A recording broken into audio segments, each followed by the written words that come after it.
a compartir el mensaje de la palabra de Dios. Es un privilegio, ¿verdad?, estar de nuevo juntos, los hermanos. Yo estoy deseando que lleguen los domingos, los martes, los viernes, para estar juntos con los hermanos, con los jóvenes también los sábados. Yo disfruto mucho, yo me siento un joven más, ¿verdad?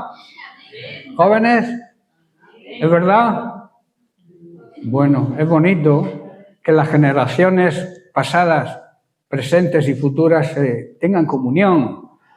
Aquí no hay diferencias, o sea, aquí todos somos parte del cuerpo de Cristo, todos nos edificamos unos a otros, todos somos necesarios, incluso los bebés son necesarios porque desde el vientre de la madre ya alaban al Señor. A mí me encanta ver a las criaturicas de 4, 5, 6 meses ya levantando las manos, aplaudiendo, porque es lo que ven en los padres, eso es digno de honra a Dios. Cuando el niño va a hacer siempre lo que nosotros hagamos. Así que nosotros somos, digamos, la escuela, los maestros. Los maestros en el colegio y en los institutos enseñan. Los padres educan, que es la diferencia. A veces hay padres que quieren que les eduquen a los niños en el colegio. Y eso es un atraso, eso no es así. La educación tiene que implantarla los padres. Amén. Pues dicho esto, vamos a entrar en el tema que vamos a comenzar hoy. Estaremos varias semanas hablando de este tema, porque lo considero de gran importancia. Lo he titulado El amor habla en medio del sufrimiento. Y aquí nos vamos a la cruz. Sabéis que Cristo habló desde la cruz, ¿verdad? En un tremendo sufrimiento, en una agonía, Jesús habló, el amor habló. Y vamos a hablar precisamente de las 7 palabras que estremecen el alma, si las ponemos a analizarlas.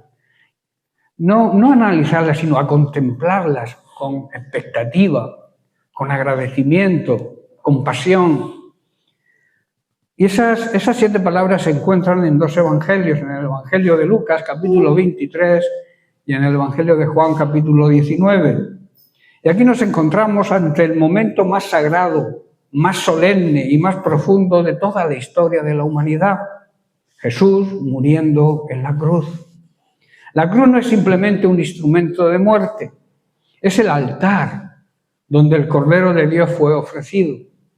Es el lugar donde el cielo tocó la tierra. Es donde el amor habló, aún en medio del dolor. Y en ese escenario de muerte, de agonía, Jesús no calla, no guarda silencio. Desde la cruz, Él habla. Cada palabra es como una gota de gracia. Cada expresión es como un mar, un océano lleno de verdad. Cada frase revela lo que hay en el corazón de Dios.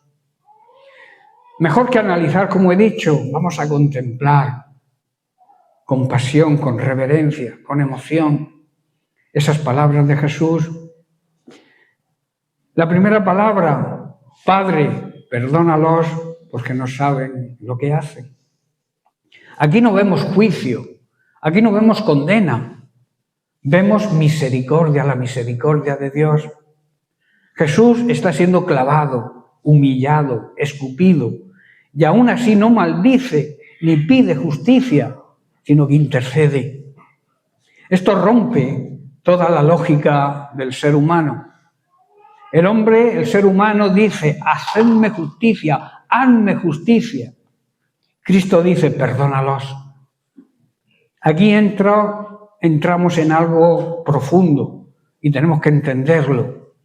El perdón no nace de lo que el otro merece, sino de lo que Dios es. ¿Cuántas veces retenemos el perdón? ¿Cuántas veces no perdonamos? ¿Cuántas veces no pedimos perdón cuando nos toque pedir perdón?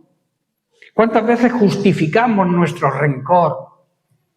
Siempre buscamos una justificación para no perdonar. Pero en la cruz Jesús nos enseña algo tremendamente profundo. El que ha sido alcanzado por la gracia aprende a dar gracias y aprende a perdonar y a pedir perdón. En Mateo capítulo 10, verso 8, Jesús dice, sanad en imperativo a sus discípulos, pero son palabras para nosotros hoy. limpiad leprosos, sanad enfermos, resucitad muertos, echad fuera demonios. Si os dais cuenta, todos los verbos están en imperativo, son órdenes. Y luego añade algo profundo: de gracia recibisteis, dad de gracia. Si has recibido el perdón de Dios, ¿cómo eres capaz de no perdonar? Si Dios te ha perdonado, ¿cómo eres capaz de no pedir perdón y de perdonar? La esencia del corazón que ha sido tocado por Dios es el perdón. En este breve pero profundo mandato del Señor encontramos una serie de verdades que se han olvidado, incluso en la Iglesia se han olvidado, y a la vez son necesarias para la vida cristiana. Nuestro Señor Jesucristo, al enviar a sus discípulos, no solo les dio el poder, sino también les reveló el espíritu correcto con el que debían ejercer ese poder. No dijo simplemente id y haced, sino que puso una base, un fundamento. De gracia lo recibisteis. Aquí está la raíz de todo. El creyente que olvida de dónde viene, termina corrompiendo lo que hace. Y aquí hay unos puntos que tenemos que tener en cuenta. Primero tenemos que recordar el origen. Todo lo que tenemos lo hemos recibido por su gracia. ¿Quién no acepta eso? ¿Tú tienes algo porque tú te lo merezcas? ¿O tienes algo y eres algo por la gracia de Dios? El Señor nos está diciendo: lo que tenéis no lo habéis ganado, no lo merecéis, no es producto de vuestra capacidad, es por mi amor y por mi gracia. No debemos olvidar jamás eso. La salvación, el perdón, los dones, el llamamiento, todo proviene del favor inmerecido de Dios. Pero qué peligroso es cuando el corazón comienza a pensar que merece lo que tiene. Ese es el peligro que se corre, el orgullo, el decir yo tengo esto porque me lo merezco. Ni tú ni yo merecemos nada. Cuando las personas pierden de vista la gracia, comienza a aparecer el orgullo, la prepotencia, la autosuficiencia y hasta el comercio espiritual, que eso lo explicaré ahora después. Pero el alma que vive consciente de la gracia camina con humildad. Sabéis que la humildad es la base de la vida cristiana, ser humilde, Jesús lo dijo. Aprended, otro mandamiento, de mí, que soy manso. No es que no tenga poder, sino que lo ejerzo con sabiduría. Y soy humilde de verdad, de corazón. Es como un mendigo quizá que ha sido vestido por un rey y luego se olvida que un día estaba vestido de harapos y comienza a despreciar a otros mendigos. Pero si recuerda de dónde fue sacado, tratará a todos con misericordia. Luego está el mandato divino: dar como has recibido. Jesús no solo habla del origen, sino del movimiento que debemos seguir. Dad de gracia. Lo que Dios te dio no es para que lo retengas, sino para que fluya hacia los demás.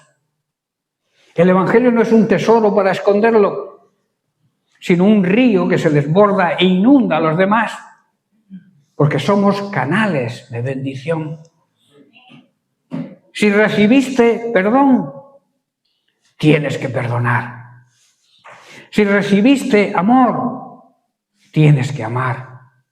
Si recibiste misericordia, tienes que ser misericordioso. El problema de muchos creyentes no es que no reciben, sino que detienen lo que reciben, retienen el fluir.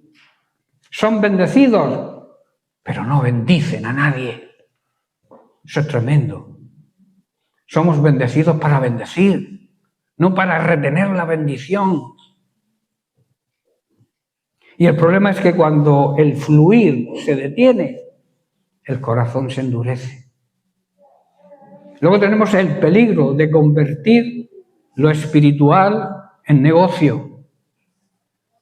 En el contexto de este pasaje, el Señor estaba enviando a sanar enfermos, limpiar leprosos, echar fuera demonios, pero luego añade estas palabras: den tan gratuitamente como han recibido. En otras palabras, no hagáis de esto un negocio, como algunos lo hacen. El corazón humano tiende a comercializar lo que es santo. Hoy también existe ese peligro. Servir esperando el reconocimiento. Dar esperando recibir algo a cambio. Ministrar por interés personal. Cobrar por los servicios religiosos. El espíritu del reino es otro, hermano. Se da porque se ha recibido. Luego tenemos la evidencia de una vida transformada. El dar gratuitamente no es una obligación externa, sino una evidencia de lo que hay en tu corazón realmente. Cuando alguien ha sido verdaderamente tocado por Dios, no puede quedarse con aquello que ha recibido, lo comparte. Como dijo el profeta Jeremías, había un fuego dentro que no podía contener. El cristiano frío calcula. No sé si dan, o no sé para qué, lo que doy para qué es, quién se lo queda. Hace cálculos. El cristiano verdadero reparte sin hacer cálculos. Y confiar en lo que Dios ha puesto en su iglesia. Debemos examinar, por tanto, nuestro corazón y preguntarnos, ¿estamos dando o estamos reteniendo? ¿Servimos por amor o por interés? ¿Recordamos que todo es por gracia? ¿Somos canales de bendición o retenemos para nosotros? Debemos volver al origen, porque cuando la gracia olvida, el evangelio se distorsiona. Pero cuando la gracia se recuerda, el amor fluye sin ningún esfuerzo. El Señor no busca solo manos que trabajen, sino corazones que entiendan la gracia. Porque el que ha entendido verdaderamente lo que recibió no tiene ningún problema en dar, si realmente lo entiende. Padre, perdónalos porque no saben lo que hacen. Aquí vemos el clamor del amor en medio del dolor. Nos encontramos ante una de las expresiones más profundas que jamás salieron de los labios de nuestro Señor y Salvador Jesucristo. No fue pronunciada en un momento de tranquilidad, ¿verdad? No fue dicha en medio de la adoración colectiva en el templo. Fue declarada en la cruz, en el punto más alto del sufrimiento. Cuando los clavos atravesaban sus manos, cuando era objeto de burla, cuando era rechazado por aquellos a quienes vino a salvar, Él ora, y no ora por sí mismo, ora por ellos. Y Jesús dijo, imitadme. El que quiera ser mi discípulo debe andar como yo anduve. ¿Hacemos nosotros lo mismo? Oramos por aquellos que son nuestros enemigos. Oramos por aquellos que nos maltratan, que nos insultan, que nos hacen daño. ¿Oramos o nos volvemos contra ellos? Un amor que no solo reacciona con palabras, sino que actúa. Lo natural en el ser humano es responder al dolor con defensa, con ira o quizá con silencio endurecido. Pero Cristo rompe toda lógica humana. Donde esperaríamos juicio, Él ofrece perdón. Donde esperaríamos condena, Él levanta intercesión. Esto nos revela que el amor de Dios no es reactivo, sino que es intencional. No depende de lo que recibe, sino de lo que Él es. El corazón intercesor de nuestro Salvador Jesús dice, Padre, perdónalos. Aquí vemos su papel como mediador. Aún en la cruz, Él está cumpliendo su ministerio eterno. Interceder por los pecadores. No justifica el pecado, pero sí presenta una razón, un motivo. Dice, no saben lo que hacen. No es que fueran inocentes, es que estaban ciegos.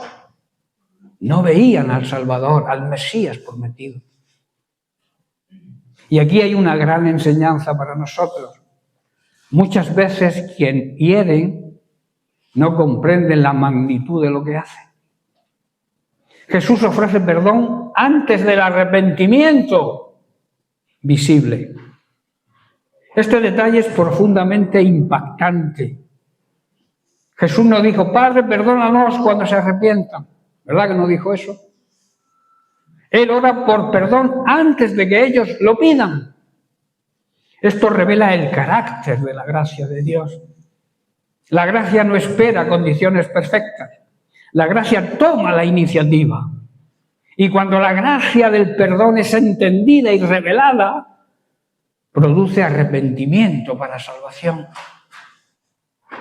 Qué diferente es esto para el ser humano, ¿verdad? Nosotros decimos, si cambia, lo perdono. Si me pide perdón, lo perdono. Si reconoce, entonces hablaremos. Eso es lo que hacemos nosotros, ¿verdad? Pero Cristo nos enseña un camino más alto. La cruz. El lugar donde el odio es vencido. En ese monte, el odio humano llegó a su máxima expresión. Colgaron a un inocente. Crucificaron, a un inocente. Se cometió la mayor injusticia que se ha cometido con un ser humano, con el 100% de Jesús, que era ser humano. El otro 100% era Dios, pero ahí, en el 100% humano, se cometió una gran injusticia. Pero también el amor divino alcanzó su mayor manifestación. Mientras los hombres lo clavaban, Cristo perdonaba. Mientras los hombres insultaban, Cristo intercede por ellos. La cruz no solo es un acto de redención, es también una revelación de lo que hay en el corazón de Dios. Estas palabras de Jesús no solo son para admirarlas, sino para imitarlas. ¿Cómo respondemos nosotros cuando somos heridos? ¿Podemos orar por aquellos que nos hacen daño? ¿Hay alguien aquí, aún que no hayamos perdonado a alguien? Es el momento de hacerlo, no esperes a mañana. Si vives en el perdón estás atado, o sea, en la falta de perdón estás atado y también atas a la otra persona a la que no perdonas. Por eso repito, ¿hay alguien a quien aún no hemos perdonado? ¿Hay alguien a quien aún no le hemos pedido perdón? El verdadero cristiano no se mide con lo que dice, con las palabras, sino con su semejanza a Cristo. Y uno de los rasgos más claros de Cristo es el perdón, que nació precisamente en la cruz. Perdonar no significa que el dolor no exista. Significa que no decides cobrar la deuda. Eso fue lo que Cristo hizo en la cruz por nosotros. Pagó nuestra deuda. En medio del sufrimiento más profundo, el Señor levanta una oración que aún resuena y resonará por toda la eternidad. Padre, perdónalos. Esa oración nos alcanzó a todos nosotros también. No fue solamente para aquellos que lo estaban crucificando. Nos alcanza a nosotros también. Porque un día también estábamos en esa condición. Enemigos de Dios. Y si hemos sido perdonados de esa manera, ¿cómo no vamos a perdonar nosotros? La segunda palabra que Jesús dijo De cierto te digo, hoy estarás conmigo en el paraíso. Eso se encuentra en Lucas capítulo 23, verso 43, donde dice: entonces Jesús le dijo al ladrón arrepentido: de cierto te digo que hoy estarás conmigo en el paraíso. Un ladrón culpable estaba ahí porque era culpable, sin méritos, sin obras buenas, y aún así recibe la salvación. ¿Por qué? ¿Por qué creéis que recibió la salvación? ¿Porque se bautizó? Porque miró a Cristo y creyó en Él. Debemos mirar a Cristo y creer en su obra. Aquí se derrumba toda la religión basada en obras. Este hombre no pudo bautizarse, como he dicho. No pudo hacer buenas obras, ni reparar lo que había hecho malo en su vida. Solo pudo decir: acuérdate de mí. Y eso fue suficiente, hermano. No importa cuán lejos sea tu maldad o dónde hayas llegado con tu maldad. Si miras a Cristo con fe, con arrepentimiento, hay esperanza.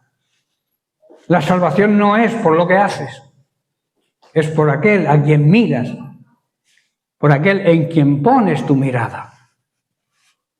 Y la gracia siempre llega a tiempo, aún en el último segundo, como estaba este pecador en la cruz. Esta palabra pronunciada por nuestro Señor Jesucristo en la cruz es una de las declaraciones más consoladoras y esperanzadoras de todas las Sagradas Escrituras. Fue dicha en un escenario de dolor. Dos malhechores, estaba entre dos malhechores. Fue tratado como un malhechor más. Y cuando todo parecía perdido, en medio de ese cuadro oscuro, brilló la gracia de Dios hacia este hombre. Tremendo, ¿verdad? Un pecador en el último momento de su vida. Este hombre, conocido como el ladrón en la cruz, no tenía historia de buenas obras, ¿verdad? No podía presentar buenas obras. Nunca había hecho una buena obra. No podía bajar de la cruz para enmendar su vida. No tenía tiempo para demostrar nada. Humanamente hablando, su caso estaba perdido. Pero en el último instante ocurre algo glorioso. Mira a Jesús y lo reconoce como el Hijo de Dios. Mientras uno de los malhechores blasfemaba, el otro se quebranta. Reconoce su culpa, reconoce la justicia de su castigo. Él era castigado justamente y no Jesús. Y reconoce la inocencia de Cristo. Y en medio de su agonía hace una sencilla petición. Señores, reconociendo su señorío, acuérdate de mí. Una respuesta inmediata llena de gracia. Jesús responde con autoridad y además con ternura. De cierto te digo. Es una afirmación firme, sin duda, sin condiciones. Y luego añade algo sorprendente. Hoy, no mañana, hoy. No después de un proceso, no cuando mejore tu condición, hoy. Hoy es el día de salvación. La salvación no es un proceso humano, es un acto divino. Cuando el pecador cree de corazón, se arrepiente y mira a Jesús, la gracia actúa inmediatamente. Luego dice: conmigo, la esencia de la salvación.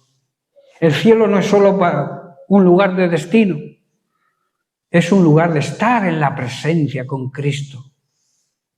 La mayor bendición no es escapar del castigo, sino entrar en la comunión con nuestro Señor y Salvador. El paraíso más allá del sufrimiento. Aquel hombre estaba sufriendo una terrible muerte, pero Jesús le cambia la perspectiva. de la cruz al paraíso, del dolor a la gloria, de la condena a la comunión eterna con Él. Cambia todo cuando miramos a Jesús. Esto nos enseña que para el creyente el sufrimiento presente no es el final de la historia. La salvación no depende del tiempo, sino de la fe. Este pasaje destruye todo argumento humano. Este hombre no fue bautizado, no hizo obras, no tuvo tiempo de servir y sin embargo fue salvo. ¿Por qué? Porque la salvación no es por méritos, sino por gracia mediante la fe. Este texto nos confronta profundamente. Nadie está demasiado lejos para recibir la salvación.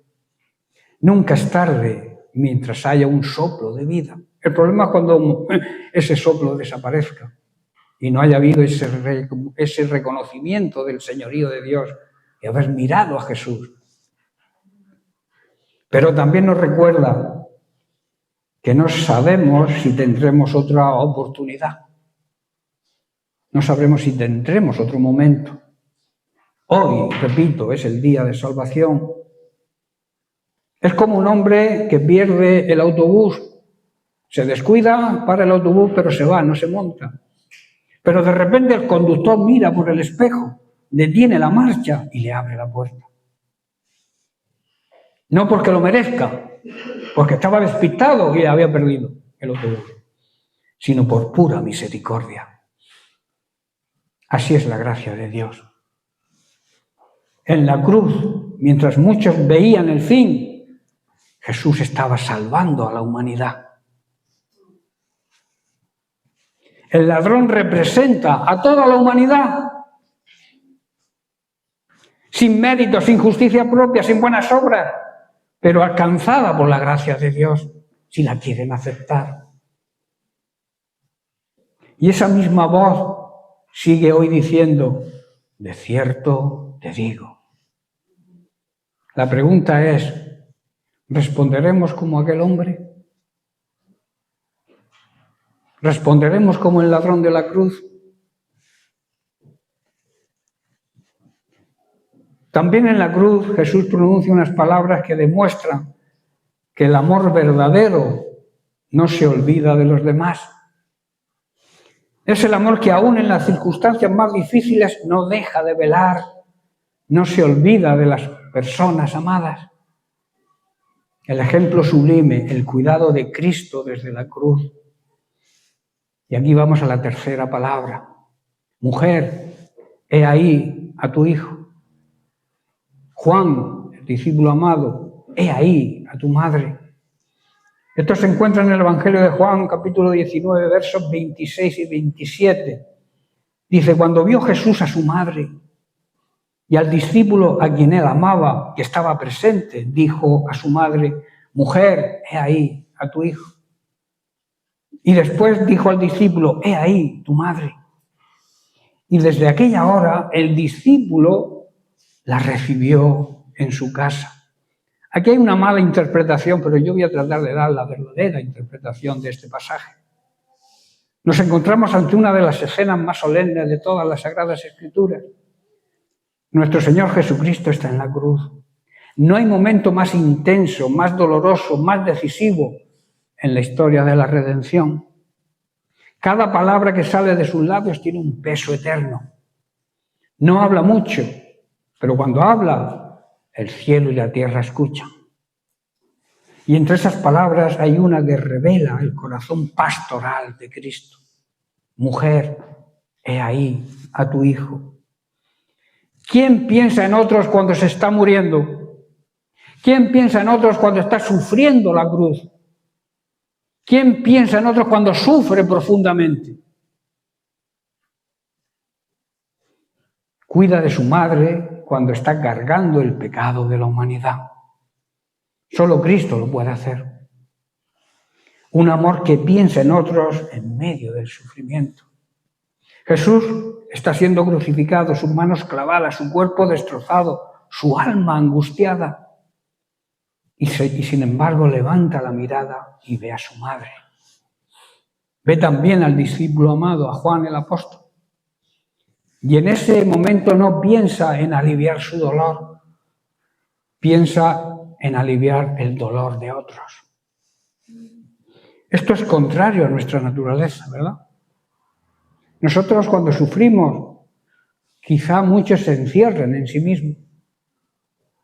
Nos volvemos sensibles. Queremos que todos nos entiendan. Pero Cristo nos enseña algo más sublime, más alto. El amor verdadero no se apaga en medio del sufrimiento y la prueba. Se manifiesta aún más.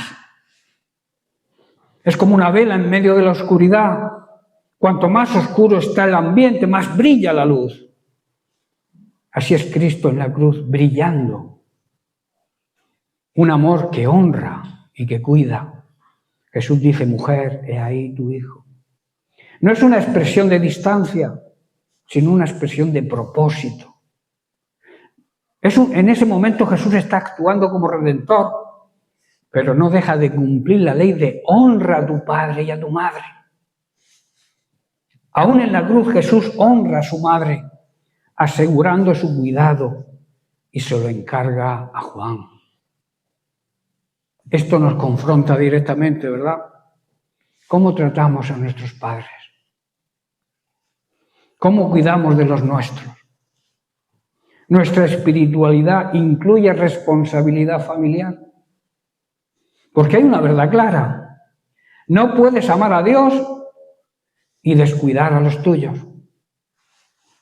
La fe genuina se refleja en un cuidado práctico. Un amor que forma una nueva familia. Luego Jesús dice a Juan, es ahí tu madre. Y dice la Escritura que desde aquel momento, desde aquella hora, la recibió en su casa. Cuidó de la madre de Jesús como si fuera su propia madre. ¿Por qué? Porque ahí se estaba creando un principio, la familia de Dios. Y aquí hay un misterio glorioso. Cristo está formando una nueva familia, no basada en la sangre, sino en la fe. Eso nos recuerda que en Cristo no estamos solos, no somos huérfanos, somos parte de su familia. En otro pasaje, Mateo capítulo 12, versículos 47 al 50, le dijo uno, tu madre y tus hermanos están afuera y te quieren hablar. Respondiendo él, al que le decía esto, dijo, ¿quién es mi madre y quiénes son mis hermanos? No estaba despreciando a su madre y a sus hermanos carnales. Y entonces dice, extendiendo su mano hacia sus discípulos, dijo, estos son mi madre y mis hermanos. Repito, no desprecia a su familia natural, pero está declarando la importancia de pertenecer a su familia, a la familia de Dios.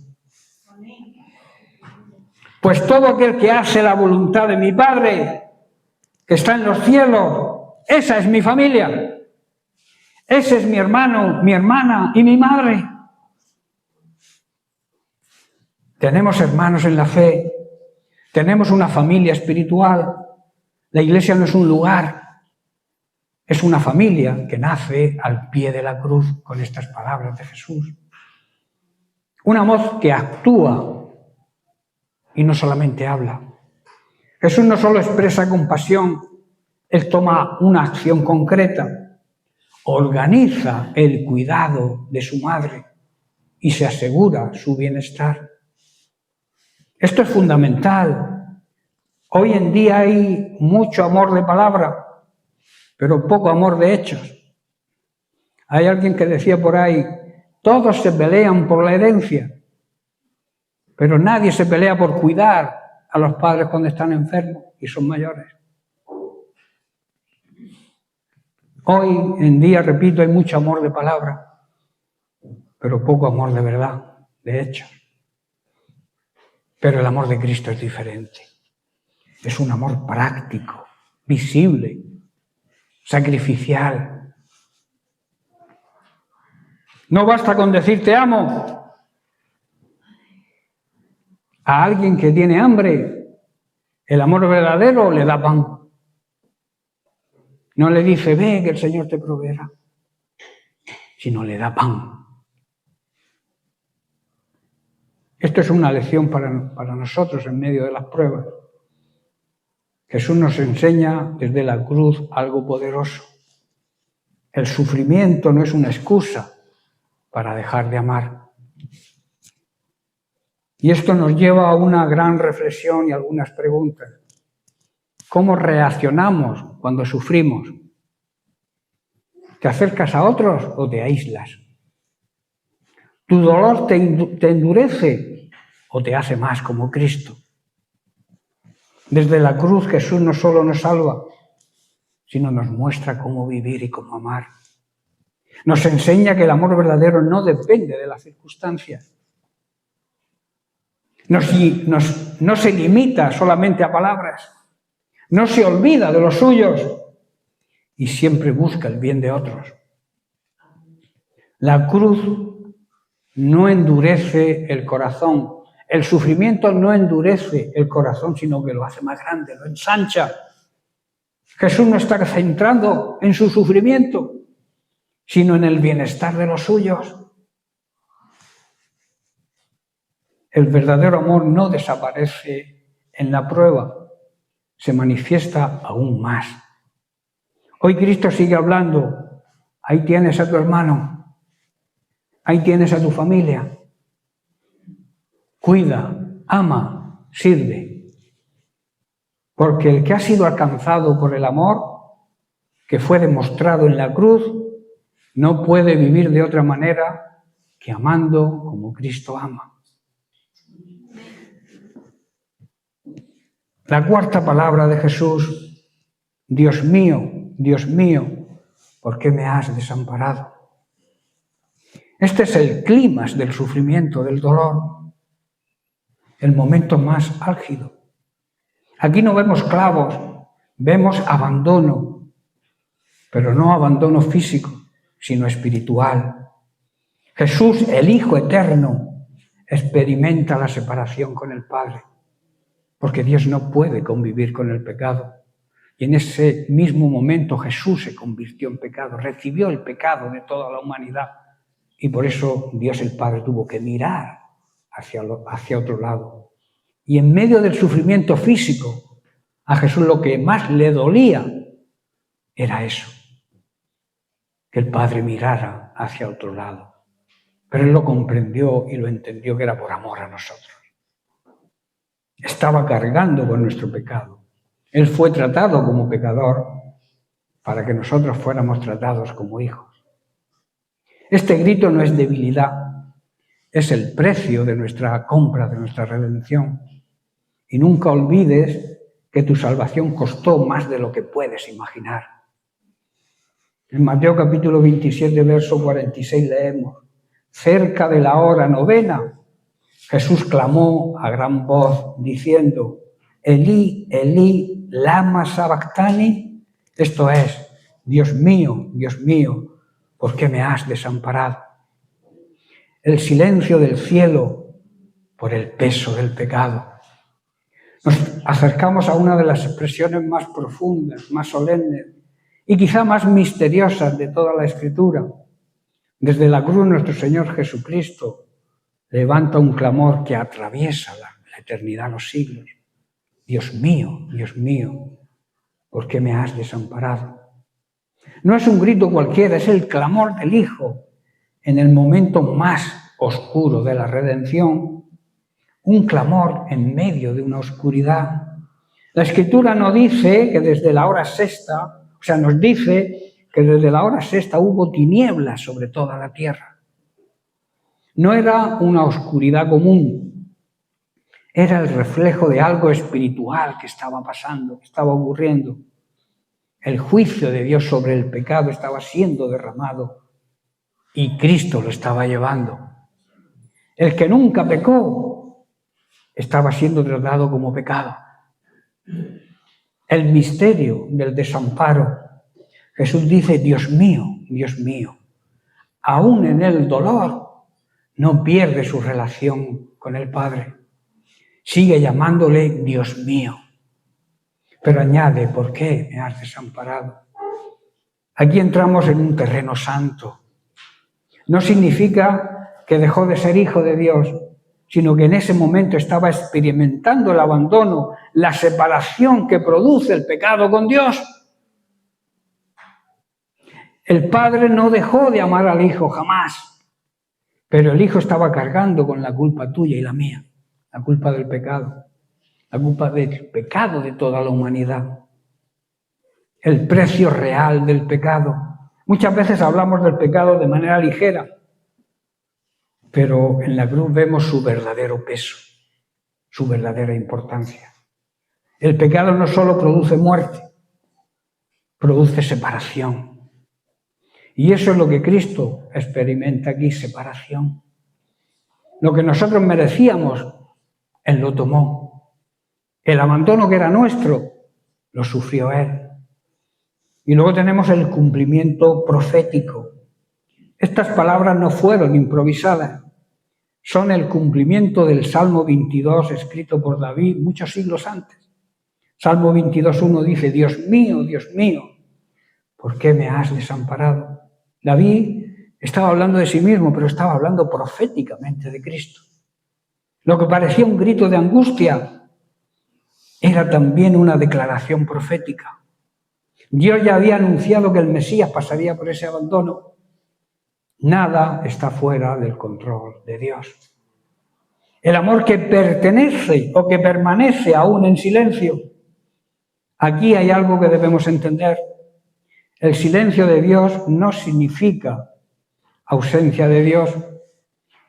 En este momento el cielo nos respondió, pero estaba obrando el acto más grande de amor en toda la historia. A veces en nuestra vida también hay momentos donde parece que Dios guarda silencio, ¿verdad? Que no nos escucha. Pero la cruz nos enseña que cuando no vemos ni oímos, Dios sigue actuando. Y como aplicación final, ya estoy terminando, como aplicación final para nuestras vidas hoy, decirte lo siguiente. Cuando sientas que Dios está lejos, recuerda lo que ocurrió en la cruz y lo que Jesús dijo. Cuando no entiendas el proceso que estás atravesando, recuerda que hay un propósito y un propósito eterno de Dios. Cuando el cielo parezca callado, confía en su amor y en su misericordia. Cristo fue desamparado para que nosotros nunca lo seamos. Es como un padre que permite, digamos, una operación dolorosa para salvar la vida de su hijo. Desde fuera parece abandono, pero en realidad es amor actuando. El amor en la cruz no fue una derrota, fue el punto más alto de nuestra redención. El Hijo fue desamparado por un momento para que nosotros fuéramos aceptados para siempre. Y hoy, gracias a ese sacrificio, podemos decir con confianza, Dios no nos ha abandonado ni nos abandonará jamás.